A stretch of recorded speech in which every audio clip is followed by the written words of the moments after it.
Alors les objectifs de recherche du projet Ourmel, c'est d'étudier la faisabilité technique du soutien de stock et du repeuplement donc d'un gastéropode marin, l'ormeau, Aiotis tuberculata. Ce qu'il faut savoir, c'est que ce gastéropode, à la fin des années 90, une grande partie des populations naturelles a été décimée, jusqu'à 80% de mortalité, liée à une bactérie, Vibrio arvei. Donc, dans le cadre du projet, nous avons deux approches. Tout d'abord, le repeuplement. Alors le repeuplement consiste à réintroduire une espèce là où elle a disparu. Dans ce cas-ci, ça serait ce qu'on pourrait faire au niveau des îles Chausey où quasiment toute la population n'est plus présente. Le soutien de stock a un autre objectif, c'est de maintenir les stocks, voire réaugmenter le stock, de manière à pouvoir assurer une certaine pression de pêche au niveau des stocks. Donc le programme Ourmel est un programme qui porte pas mal d'attentes pour les pêcheurs professionnels. Il y a une vingtaine d'armements professionnels qui pêchent les ormeaux en Bretagne, ce qui représente environ 40 plongeurs. Il y a une attente dans le sens où on se pose la question de savoir si un réensemencement en juvénile d'ormeaux est une réponse pertinente au soutien des stocks.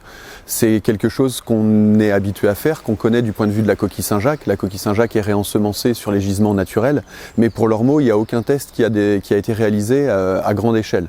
Donc l'idée du programme Ourmel, c'est de mener une étude technico-économique pour savoir combien ça coûterait, étant donné que le réensemencement serait supporté par les entreprises de pêche, de faire du réensemencement en juvénile d'ormeaux. Pour qu'un programme de repeuplement réussisse à se mettre en place, il y a plusieurs paramètres à gérer.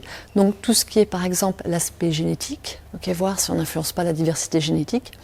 Est-ce que les animaux sont comparables en termes de diversité génétique? Est-ce qu'au niveau sanitaire, on remet des animaux d'un bon état sanitaire dans le milieu naturel? Être sûr également que ça soit entre guillemets rentable économiquement, en tout cas qu'il y ait un intérêt de préservation d'une espèce. Il faut également impliquer les personnes du milieu professionnel, donc ce qui est le cas notamment avec les pêcheurs professionnels qui sont impliqués via le comité régional des pêches. Et aussi, ce qui va être important, c'est de s'assurer qu'on ne modifie pas le milieu naturel. Donc plusieurs paramètres sont à contrôler pour s'assurer que ce type de programme soit efficace sur la durée. Pour arriver à implanter l'animal dans le milieu naturel, il va falloir répondre principalement à trois problématiques qui sont la première, déjà réduire la mortalité post-implantation puisqu'on peut atteindre 100% de mortalité, en tout cas dans certaines parties du monde, c'est ce qu'ils observent lorsqu'ils implantent l'ormeau dans le milieu naturel. Ensuite, deuxième chose, il faut aussi gérer la diversité génétique et gérer le statut sanitaire des animaux. Et troisième élément, il faut à un moment donné faire des essais grandeur nature, in situ dans le milieu naturel et aussi mieux comprendre quel est l'environnement qui lui convient le mieux. Nous sommes ici à France Aiotis, un lieu où se déroulent actuellement mes expérimentations visant à déterminer les conditions optimales pour réduire la mortalité lors de l'implantation de nos juvéniles. Dans ces mésocosmes, nous avons recréé des fonds rocheux, nous avons mis en place un système de courant généré par une pompe, nous avons placé des algues au fond. En parallèle, on a aussi ajouté des prédateurs, donc en l'occurrence des étrilles et des crabes de pierre. Et à la fin des manips, nous mesurons le taux de survie et le déplacement de ces juvéniles dans le bassin. Et donc avec le dispositif que vous voyez juste à côté de moi, nous testons différentes classes de taille, donc 1 cm, 2 cm et 3,5 cm. Et nous mesurons la mortalité différentielle induite par la présence ou non de prédateurs.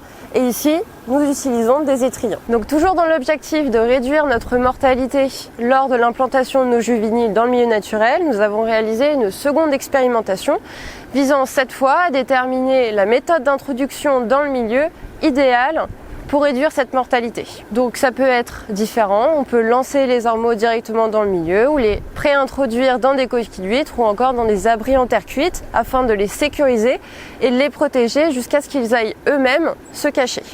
Avant de remettre des animaux dans le milieu naturel, il est important de vérifier le statut sanitaire de ces animaux. Alors pour cela, notre partenaire Ifremer a testé l'ensemble des pathogènes de l'ormeau. Ils ont également testé les pathogènes qui potentiellement pourraient influencer par exemple les huîtres ou les moules. Les premières mesures de survie dans le milieu naturel seront faites prochainement, donc sur des animaux mis depuis 1 an sur les différents sites en Bretagne. Pour avoir une meilleure idée du taux de survie et de la réussite du projet, ça signifie également donc, de suivre la survie à l'échelle de 4-5 ans.